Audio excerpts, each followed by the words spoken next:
അങ്ങനെ പാലത്തായി കേസിൽ പത്മരാജന് ജാമ്യം അനുവദിച്ചു. ഈ പാലത്തായി കേസിന്റെ തുടക്കം മുതൽ തന്നെ വളരെ ശക്തമായ രീതിയിൽ വീഡിയോ കാര്യങ്ങളൊക്കെ ചെയ്തൊരു വ്യക്തിയാണ് ഞാൻ.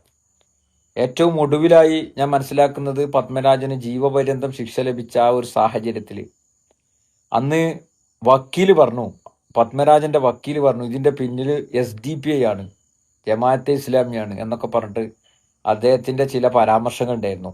പിന്നെ വിധിക്ക് ശേഷം പുറത്തിറങ്ങിയിട്ട് മാധ്യമങ്ങളോട് അതിനെതിരെ ഞാൻ ശക്തമായ രീതിയിൽ പ്രതികരിച്ച ആ വീഡിയോ ഇതിനോടകം വെക്കണെന്തിനാ ചോദിച്ചാൽ, ഇപ്പൊ വരും ന്യായീകരണ കമ്മിറ്റി.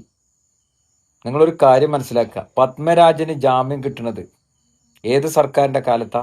UDF സർക്കാരിന്റെ കാലത്താണ്. ഞാനിങ്ങനെ ഓർത്തു പോകുക, KM ഷാജി അടക്കമുള്ള ആളുകൾ, PK ഫിറോസും ഫാമിലിയൊക്കെ കണ്ണ് കെട്ടിയിട്ടാണ് പ്രതിഷേധം നടത്തിയത്. നിങ്ങൾക്ക് അതിന്റെ ഫോട്ടോ ഉണ്ടെങ്കിൽ ഒന്ന് കമന്റിൽ രേഖപ്പെടുത്തണം കേട്ടോ. KM ഷാജിയുടെ പ്രസ്താവനകൾ ഉണ്ടായിരുന്നു.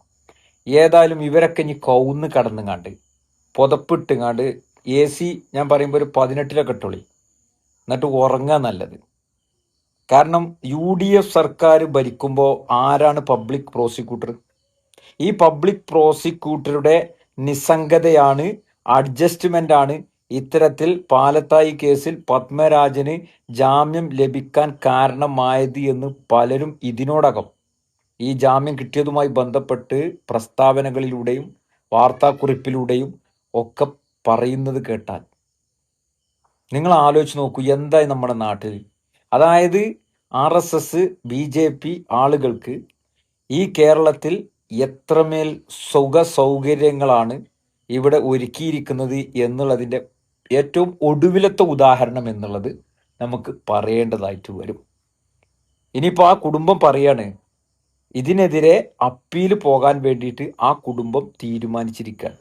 ആ കുടുംബം തന്നെ ആരോപിക്കുകയാണ്, പബ്ലിക് പ്രോസിക്യൂട്ടർ അടക്കമുള്ള ആളുകളുടെ ഒത്തുകളിയാണ് ഇത്തരത്തിൽ ജാമ്യം കിട്ടാൻ കാരണമായത് എന്ന് പറയുമ്പോൾ നോക്കൂ, ഒരു കേസിൽ ഒരു വിദ്യാർത്ഥി, ഒരു കുട്ടി, ഒരു പെൺകുട്ടിയെ അത്രമേൽ ക്രൂരമായി അങ്ങനെ ഒരു കൃത്യം ചെയ്ത ആ എന്താ പറയുക, നീച കൃത്യം നടത്തിയ മനുഷ്യന്റെ കൂട്ടത്തിൽ അവനെ പെടുത്താൻ പറ്റുമോ?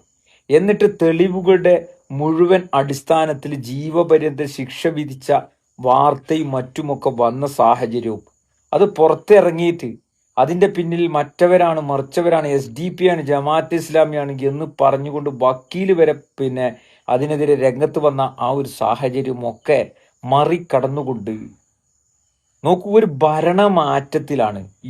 LDF പോയി UDF വന്നതോടുകൂടി നമ്മൾ വിചാരിച്ചു ഇത്തരം കാര്യങ്ങളിലൊക്കെ ശക്തമായ പബ്ലിക് പ്രോസിക്യൂട്ടർമാരെയൊക്കെ ആയിരിക്കും ഇവർ ഈ കാര്യങ്ങളിലൊക്കെ നിയമിക്കുക എന്നുള്ള ആ ധാരണക്ക് പോലും ഇന്ന് അറുതി വന്നിരിക്കുകയാണ്.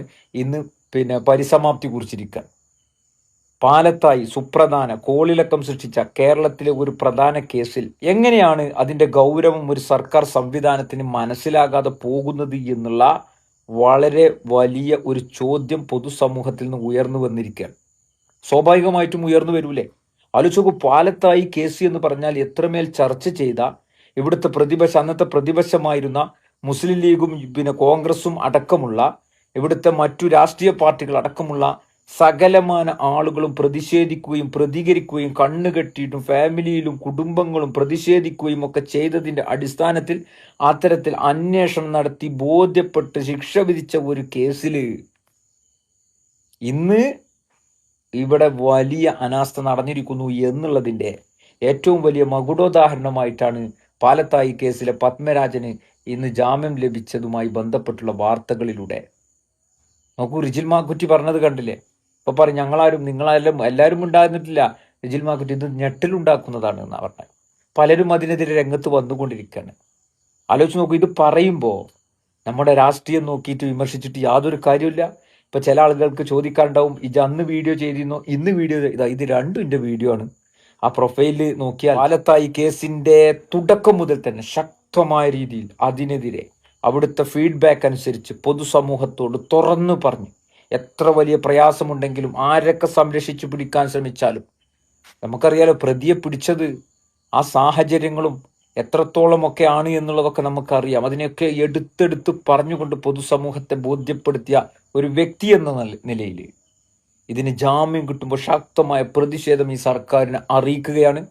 ഇതൊക്കെ സർക്കാരിന്റെ വിശ്വാസ്യതയെ, ആ കുട്ടിക്ക് കിട്ടേണ്ട നീതിയെ, ഇനിയും എത്രയോ പെൺകുട്ടികളുണ്ട് അവർക്കൊക്കെ കിട്ടേണ്ട ആ ഒരു സ്വാതന്ത്ര്യത്തെ, അവരുടെ സ്വൈര ജീവിതത്തിൽ അവർക്ക് കിട്ടേണ്ട ആശ്വാസത്തെയാണ് ഈ സർക്കാർ സംവിധാനം തച്ചുടച്ചത് എന്നുള്ളത് പറയാതിരിക്കാൻ യാതൊരുവിധ നിർവാഹവുമില്ല.